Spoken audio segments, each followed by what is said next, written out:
وقال النبي صلى الله عليه وسلم النكاح من سنتي فمن رغب عن سنتي فليس مني. وقال النبي صلى الله عليه وسلم خيركم لأهله خيركم. صدق الله مولانا العظيم. میرے محترم بزرگوں اور دوستوں، اسٹیج پر رونق افروز علماء کرام، پردہ نشین میری ماں اور بہنیں، اللہ تبارک و تعالیٰ کا بے بہا احسان و کرم ہے کہ ہم شام سے لے کر کے اب تک دین کی باتیں مختلف انداز میں سماعت فرما رہے تھے۔ اللہ تبارک و تعالیٰ سے دعا کریں کہ دین کی جتنی بھی باتیں ہوئی ہیں اللہ تبارک و تعالیٰ تمام پر عمل کرنے کی توفیق عطا فرمائے۔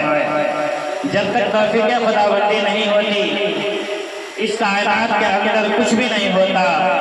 آپ غور کریں گے اس پوری کائنات جس میں ہم اور آپ زندگی بسر کرتے ہیں ان تمام چیزوں پر اگر حکمرانی ہے تو صرف اور صرف اللہ کی ذات کی ہے۔ آپ غور کر لیجئے آسمان پر، غور کر لیجئے زمین پر، غور کر لیجئے چاند اور ستارے پر، غور کر لیجئے دنیا جہاں کی تمام چیزوں پر، تمام کی تمام چیزوں کا خالق ایک اللہ ہی نظر آتا ہے۔ تو گویا کہ تمام چیزوں کا خالق اور مالک ہے اللہ ہے، تو ہمیں زندگی بھی اللہ کے حکم کے بتائے ہوئے طریقے کے مطابق گزارنی ہے۔ قرآن شریف کی ایک آیت ہے وَمَا خَلَقْتُ الْجِنَّ وَالْإِنسَ إِلَّا لِيَعْبُدُونَ، کہ میں نے انسانوں اور جناتوں کو نہیں پیدا کیا مگر اپنی عبادت کے لیے۔ گویا کہ اللہ تخلیق انسان کا مقصد اصلی اللہ کی عبادت ہے، اس کی رضا ہے۔ میرے محترم بزرگوں اور دوستوں، جب اللہ تبارک و تعالیٰ نے انسان کو تخلیق کرنا چاہا تو انسان کے تخلیق سے پہلے اس کائنات کو سجایا، اس زمین کا فرش بچھایا، آسمان کا چھت دیا اور رہنے کے لیے غذائیں دی، پینے کے لیے پانی بنایا اور انسان کی آرائش و زیبائش کے لیے جتنی چیزیں ہو سکتی تھی تمام کے تمام چیزوں کو اللہ تبارک و تعالیٰ نے پیدا کیا۔ اس کے بعد انسانوں کو پیدا کیا۔ کسی کو کسی شاعر نے کیا خوب کہا ہے، کھیتیاں سرسبز ہے تیری غذا کے واسطے، کھیتیاں سرسبز ہے تیری غذا کے واسطے، چاند سورج اور ستارے ہیں ضیاء کے واسطے، بحر و بر شمس و قمر ماہ و شمع کے واسطے، یہ جہاں تیرے لیے تو واسطے اللہ تبارک و تعالیٰ نے دنیا کی جہاں تمام چیزوں کو انسانوں کے لیے بنایا ہے، لیکن اللہ تبارک و تعالیٰ نے انسان کو اس کائنات کے لیے نہیں بنایا ہے، اسے دوسرے جہاں میں بھی جانی ہے، اس جہاں سے منتقل ہونی ہے۔ یہ دنیا اس میں اور ہم زندگی گزار رہے ہیں ایک سرائے کے مانند ہے، ایک اسٹیشن کے مانند ہے، ایک آرام گاہ کے مانند ہے، ہم اس وقفے کے لیے آئے ہیں۔ اللہ تبارک و تعالیٰ انسانوں کو کئی طرح کے قبروں میں رکھتے ہیں، کئی طریقے کے اندھیروں میں رکھتے ہیں، کئی اندھیروں میں رکھا پھر روشنی میں ڈالا پھر اندھیروں میں رکھا۔ آپ غور کریں کہ ہماری زندگی کی شروعات جب ہوتی ہے ہم 9 مہینے ماں کے پیٹ میں اندھیری کوٹھی میں رہتے ہیں، پھر اللہ تبارک و تعالیٰ ہمیں روشنی میں لایا، اس کائنات کے اندر وجود بخشا، ہم اس کائنات کے اندر اپنی آنکھیں کھولتے ہیں، اس کے بعد جب ہماری روح فنا ہو جاتی ہے، ہماری روح فنا ہو جاتی ہے، ہم اس دنیا سے انتقال کر جاتے ہیں، پھر ہم قبر کے اندھیروں میں چلے جاتے ہیں، پھر اللہ تبارک و تعالیٰ وہاں بھی ہماری زندگی بخشتی ہے۔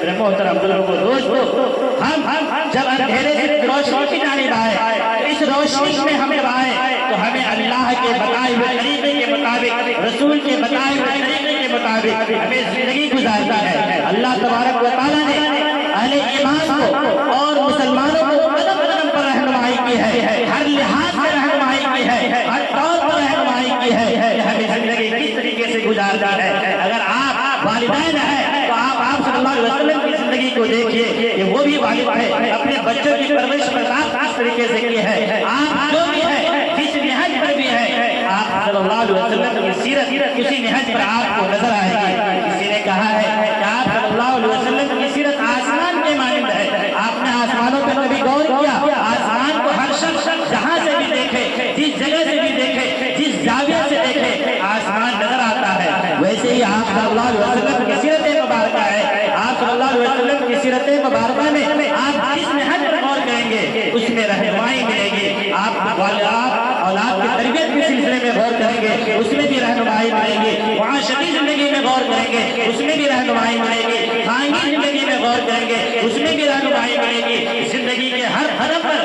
آپ صلی اللہ علیہ وسلم کی سیرت کی رہنمائی ملے گی۔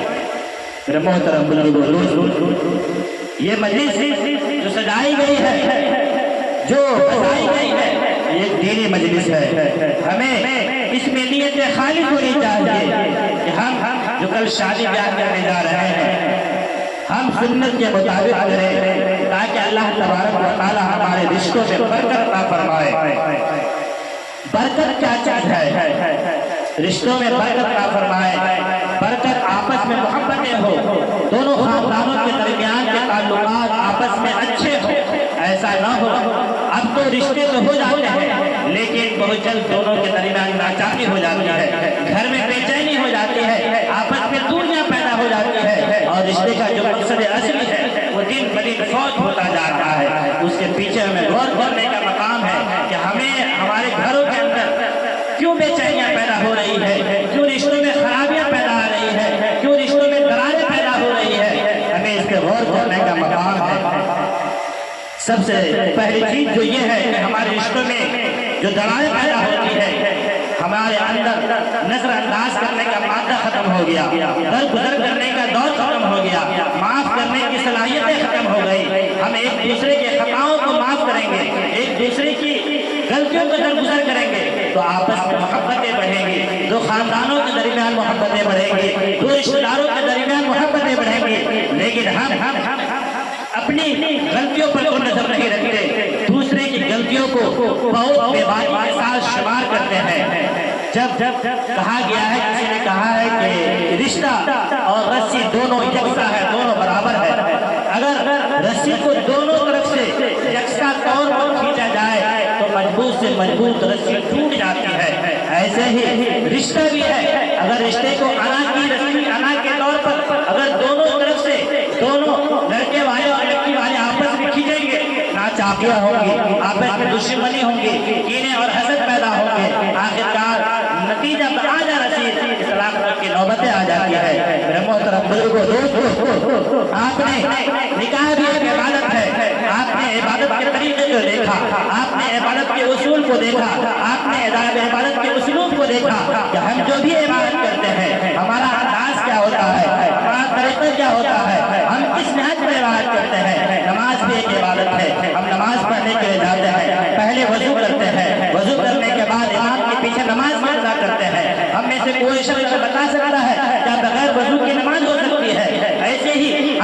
دین کے جتنے بھی اعمال ہیں شریعت کے مطابق کرتے ہیں، لیکن شادی اور بیاہ کی بات آتی ہے تو نکاح کا حکم شریعت کے مطابق ہوتا ہے، اور اس میں اس کے علاوہ ساری چیزیں شریعت کے خلاف ہوتی چلی جاتی ہے۔ تب بتائیے کہ رشتے میں رحمت کہاں سے آئے گی، رشتوں میں محبتیں کہاں سے آئے گی؟ میرے محترم بزرگوں دوستوں، احادیث میں آتا ہے کہ نکاح مسجد میں کرنی چاہیے۔ کیوں؟ اس وجہ سے کہ جب ہم مسجد میں جائیں گے، کہا گیا ہے کہ دنیا میں سب سے اچھی جگہ اگر کوئی ہے تو مسجد ہے، اور اگر کوئی جگہ سب سے خراب ہے تو وہ بازار ہے۔ مسجد اچھی کیوں ہے اور بازار خراب کیوں ہے؟ مسجد میں نکاح کرنے کی فضیلت کئی وجہ ہے کہ جب ہم مسجد میں نکاح کی مجلس کو سجائیں گے تو اس مجلس میں جتنے بھی لوگ ہوں گے اس وقت سب کے سب لوگ باوضو ہوں گے، اور اس وقت مسجد کے اندر کسی بھی غلط حرکتیں نہیں کر رہے ہوں گے، سب کی توجہ کسی نہ کسی نوعیت سے اللہ کی جانب ہوگی، اور سب کا دل اللہ کی طرف لگا ہوگا۔ اور جب رشتے اس طریقے سے ہوں گے کہ جب مسجد میں نکاح ہو، تمام کے تمام مصلی حضرات وہاں پر ہے، اور دعا دینے والے بھی باوضو ہو کر کے بیٹھے ہیں، اور دلہا بھی باوضو ہے، اور یہ خانہ خدا ہے جہاں پر اللہ کی رحمت ہماری برستی ہے، تو وہاں پر نکاح ہوگی۔ اس نکاح کی قبولیت کا کیا کہنا؟ اللہ تبارک و تعالیٰ اس میں بہت برکتیں ڈال دیتے ہیں، اور میاں بیوی بھی محبتیں ہوتی ہے۔ لیکن ہم اور آپ مجلسوں میں نکاح ہوتی ہے، دیکھتے ہیں کوئی منہ میں گٹکا رکھا ہوا ہے، کوئی موبائل میں لگا ہوا ہے، کسی کی توجہ نہ اللہ کی جانب ہے، سب کی توجہ اپنی اپنی جانب ہے۔ لوگ دعا بھی مانگتے ہیں تو بالکل بے توجہی سے مانگتے ہیں۔ اسی وجہ پر ہمیں اس بات پر غور و فکر کرنی ہے کہ نکاح زیادہ سے زیادہ مجلس میں ہو۔ میرے محترم بزرگوں دوستوں، ہم شادی کے بعد انسان کی ایک نئی زندگی کی شروعات ہوتی ہے، اور اس میں نئی زندگی کی شروعات ہوتی ہے۔ آپ صلی اللہ علیہ وسلم نے زندگی کے قدم قدم پر رہنمائی کی ہے کہ ہمیں زندگی کس طریقے سے گزارنا ہے، اور والدین کو بھی توجہ دلائی گئی ہے کہ اپنے بچوں کی پرورش کس انداز سے کرنی ہے، اور ہر قدم قدم پر شریعت بھی رہنمائی کرتی ہے، آقا مدنی صلی اللہ علیہ وسلم کی احادیث بھی رہنمائی کرتی ہے۔ اور کسی شاعر نے کیا خوب کہا ہے، لگے گی آگ تو آئے گے گھر کی عزت میں، یہاں پر صرف میرا مقام تھوڑی ہے۔ معاشرے میں پھیلی ہوئی برائیاں چاہے کس مذہب پر ہو، چاہے وہ گھریلو برائیاں ہو، سماجی برائیاں ہو، معاشرتی برائیاں ہو، اگر اس کا سدباب نہیں کیا جائے، اس پہ روک تھام نہیں کی جائے، اس پہ بندشیں نہیں لگائی جائے، تو برائیاں ایک بھیانک شکل اختیار کر لیتی ہے۔ وہ گھروں کو تباہ و برباد کر دیتی ہے، معاشرے کو تباہ و برباد کر دیتی ہے، ایک سوسائٹی کو تباہ و برباد کر دیتی ہے۔ میرے محترم بزرگوں دوستوں، باتیں تو بہت کہنے کی ہے، بات بہت کہی جا سکتی ہے۔ کسی نے کیا خوب کہا ہے کہ اپنے ہاتھوں سے تراشے ہوئے پتھر کے سمے آج بتخانے میں خدا بن بیٹھے ہیں۔ بات اگر عمل کی نیت سے سن لی جائے اور عمل کے دائرے کے ساتھ سنی جائے، بات مختصر بھی بہت بڑی ہو سکتی ہے، اور عمل کے جذبے سے نہ ہو، عمل کی نیت سے نہ ہو، اگر پوری رات دین کی باتیں کہی جائے اس کا کوئی فائدہ نہیں ہے۔ بات جتنی بھی مختصر ہو، ہم اس محفل میں سے جب ہم اس مجلس سے اٹھے تو دل میں یہ پختہ ارادہ کر کے اٹھے کہ انشاءاللہ ہم 5 وقت نماز کی پابندی کریں گے، انشاءاللہ ہم اپنی زندگی شریعت کے مطابق اور سنت کے مطابق گزاریں گے، ہم زندگی کے کسی قدم پر غلط راہ پر نہیں چلیں گے، ہم کہیں پر خدا اور اس کے رسول کی نافرمانی نہیں کریں گے۔ اسی کو کسی شاعر نے کہا ہے، خلاف پیغمبر قدم جو بھی اٹھائے گا کبھی منزل نہ پائے گا، کبھی رستہ نہ پائے گا۔ اللہ تبارک و تعالیٰ سے دعا کیجیے کہ اللہ تبارک و تعالیٰ ہمیں زندگی کے تمام مراحل کو شریعت کے روشنی میں حل کرنے کی توفیق عطا فرمائے، اور کل جو اس گھر میں شادی ہے اس میں دونوں خاندانوں کے درمیان محبت عطا فرمائے، دونوں رشتہ داروں کے درمیان محبت عطا فرمائے، اور اللہ تبارک و تعالیٰ اس شادی کو قائم و دائم رکھے۔ انہی چند باتوں پر میں اپنی تقریر ختم کرتا ہوں۔ وآخر دعوانا الحمدللہ رب العالمین۔ ماشاءاللہ